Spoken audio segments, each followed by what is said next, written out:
Oke, selamat pagi semuanya. Kita akan ngobrolin tentang dasar pemrograman.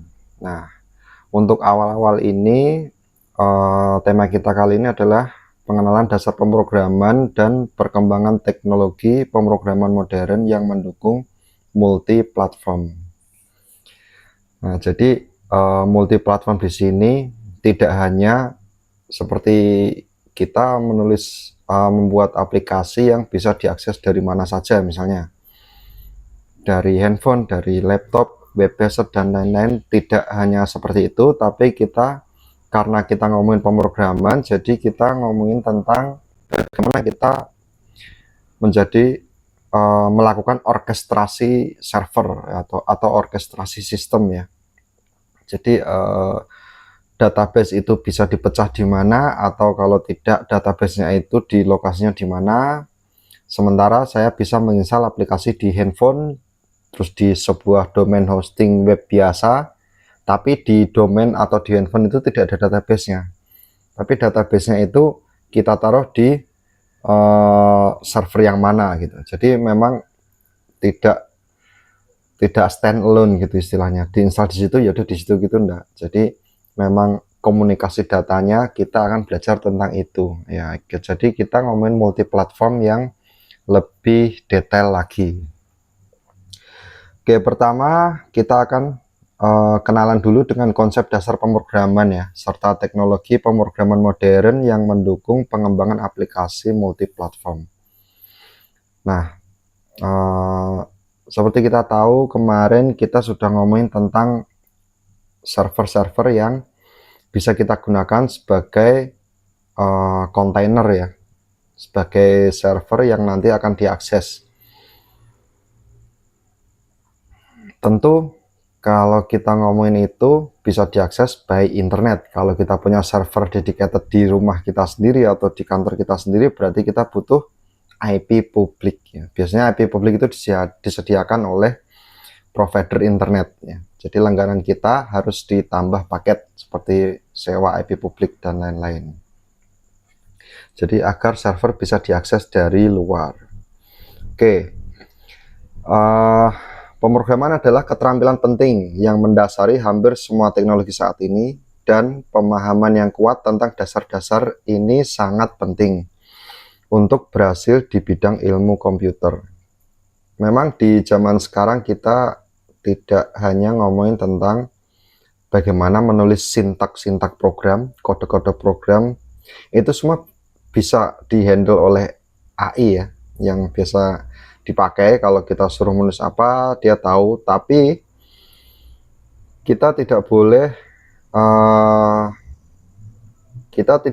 tidak tahu sebenarnya coding itu ngapain gitu. Coding yang dihasilkan AI itu ngapain aja, kita tidak boleh tidak tahu. Jadi kita harus tahu, karena kita adalah yang melakukan orkestrasinya. Jadi kita yang membagi, kita yang tarik data ke sana, tarik data ke sini, akhirnya tampil di satu halaman yang utuh, yang datanya bisa dari mana-mana gitu.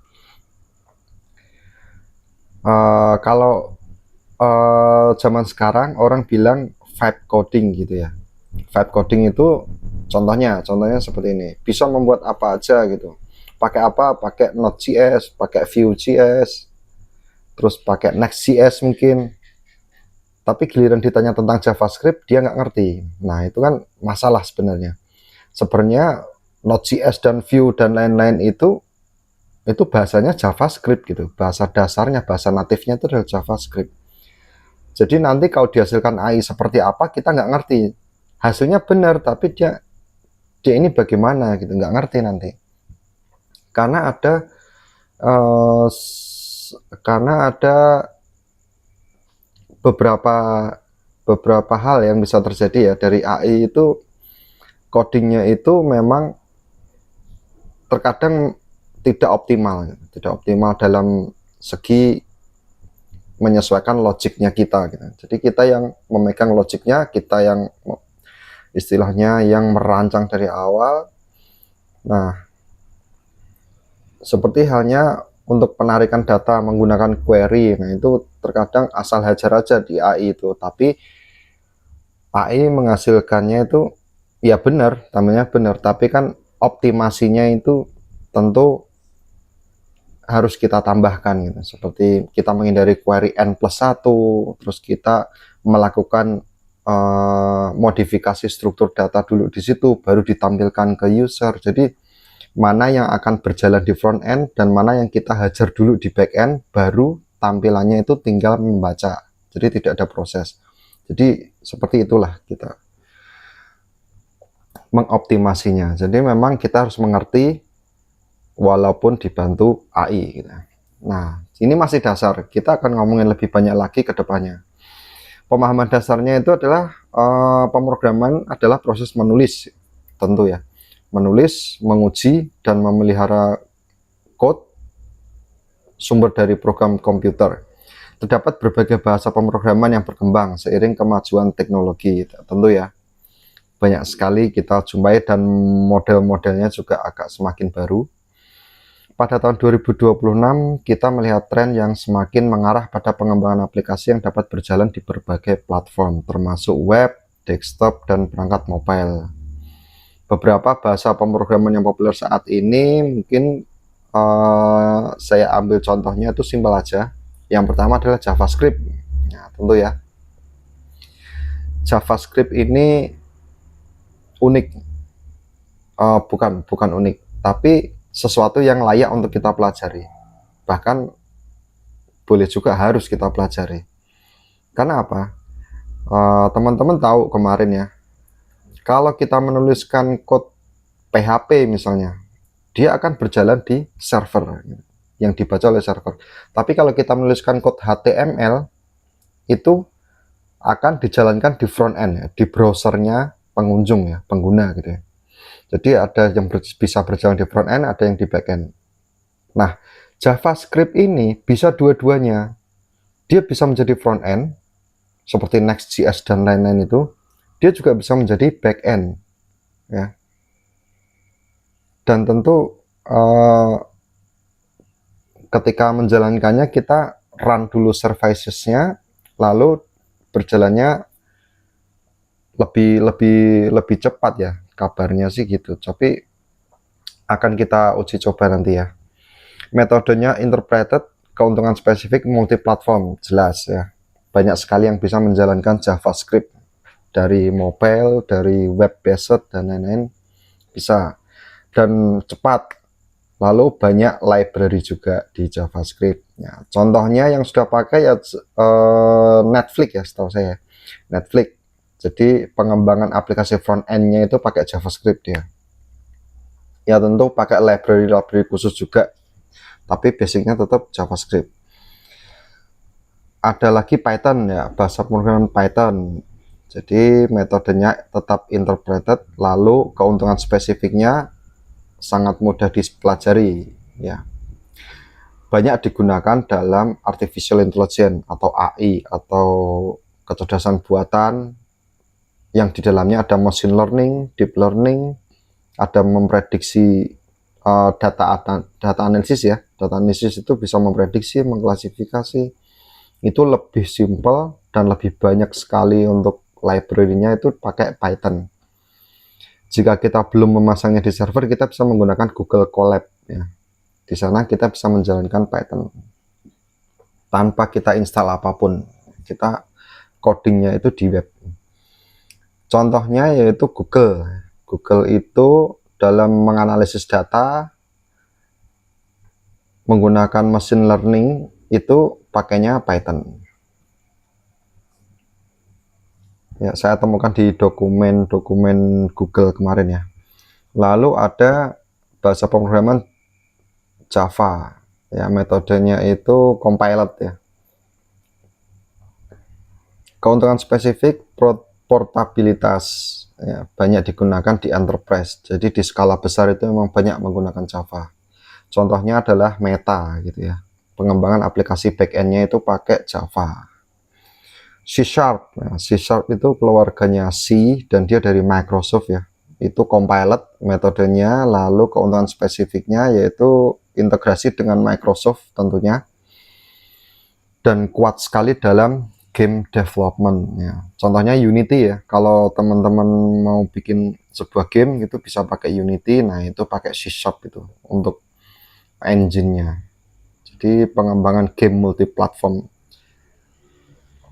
Itulah kenapa kita menginstal di game di handphone saya, lalu menginstal di game handphonenya teman saya dengan akun yang sama, maka levelnya akan kembali sama gitu. Jadi memang multiplatform ya, dia akan merequest di server tertentu yang dimana menyimpan data kita. Apa yang menjadi pembeda yaitu email kita. Jadi boleh dibilang email kita ketika login di game itu menjadi primary key gitu ya, pembeda. Lalu implementasi di dunia nyata, tadi beberapa sudah saya sebutkan, tapi ini tambahan lagi, lebih detail lagi, yaitu beberapa perusahaan teknologi besar telah menerapkan konsep dasar pemrograman untuk memecahkan masalah yang kompleks. Permasalahan yang ada di Google misalnya, dia menggunakan Python untuk analisis data dan machine learning, yang memungkinkan mereka untuk meningkatkan algoritma pencarian dan rekomendasi. Ya, itu bayangkan Google itu, saya pegang website dari beberapa perusahaan dan juga website kampus juga. Itu kalau kita lihat akses lognya, setiap 5 detik atau setiap detik mungkin ya, itu Gemini itu selalu mengakses web kita agar dia terus akses ambil data. Jadi seperti orang baca berita di web kita gitu. Jadi dia tuh baca terus tiap detik, tersimpan di servernya untuk untuk meningkatkan dataset dari Google, dari Gemini, yang nanti dipakai oleh Gemini gitu ya. Nah, bayangkan data sebuahnya itu seluruh dunia, dia bisa cepat dalam mencari, dia bisa cepat dalam memberi jawaban ya, seperti Google Gemini ya. Nah, di situ Google menciptakan model untuk menangani pencarian orang itu menggunakan Python. Saya tidak tahu prosesnya bagaimana ketika menciptakan model, karena itu tentu butuh performa yang sangat tinggi, perhitungan yang sangat tinggi. Mungkin boleh dijadikan contoh misalnya di jam 1 malam misalnya. Jadi setiap hari akses Google yang paling sepi itu jam berapa, misalnya jam 1 malam. Jam 1 malam itu di schedule dia harus menghitung semua data yang diambil tadi, lalu membuat model itu seperti rumus gitu ya. Nanti mulai setelah itu model digunakan oleh user sampai besok jam 1 malam lagi, dia akan melatih lagi model. Nah, bisa saja seperti itu. Nah, seperti Grab juga ya, itu dia melatih data berdasarkan rekaman transaksi pesanan, jarak, dan lain-lain itu setiap malam. Jadi besok pagi sudah siap untuk menentukan mana yang saya setujui rekomendasi diskon dari sistem, dari AI-nya gitu ya. Saya setujui, tapi tentu di dalamnya ada triggernya ya. Diskonnya itu tetap meningkatkan keuntungan kantor berapa persen. Jadi walaupun diskon tidak akan rugi ya, karena sistem yang menghitungnya, membuat modelnya. Lalu ada Netflix ya, mengembangkan aplikasi front-end dengan JavaScript dan memberikan pengalaman pengguna yang responsif dan interaktif di berbagai perangkat. Oke, Netflix mungkin juga Spotify juga sama. Jadi front-end-nya itu dibuat semenarik mungkin, tidak ambigu mungkin gitu. Kalau bahasanya itu tidak bikin user bingung gitu. Karena aplikasi-aplikasi multimedia dan aplikasi hiburan, jadi harus bagus. Lalu untuk perusahaan Tesla misalnya menerapkan C# ya untuk sistem infotainment di mobil mereka ya. Jadi ada private assistant-nya di pilot assistant atau apa namanya itu. Terus ada multimedia yang ada di mobil itu menggunakan C#, karena C# itu bahasa yang umum digunakan ketika berhubungan dengan perangkat keras ya, untuk membangkitkan perangkat keras tertentu gitu. C# itu jago ya, dipakai di situ. Oke, mungkin itu dulu untuk tema dasar pemrograman. dan perkembangan teknologi pemrograman modern yang mendukung multi platform.